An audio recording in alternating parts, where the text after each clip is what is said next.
Is your smart TV cluttered with apps you no longer use, whether you're freeing up space or just cleaning up your home screen? Uninstalling apps is quick and easy. In this video, I'll walk you through the step-by-step process to remove unwanted apps from your ONN Smart TV.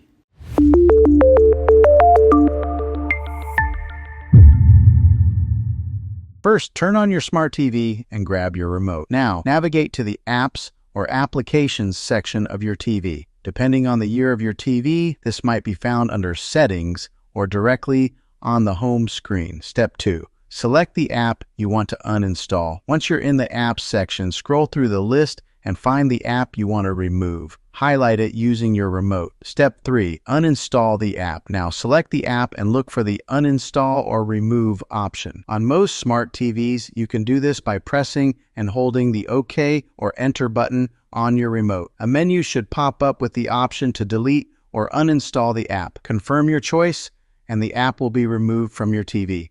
Step 4. Restart your TV for best performance. While not always necessary, I recommend restarting your smart TV after uninstalling apps. This helps clear any remaining data and keeps your system running smoothly. And that's it. You've successfully uninstalled apps from your smart TV. If this video helped you, be sure to hit that like button and subscribe for more tech tips and tutorials. If you have any questions, drop them in the comments below and I'll be happy to help. Thanks for watching and I'll see you in the next video.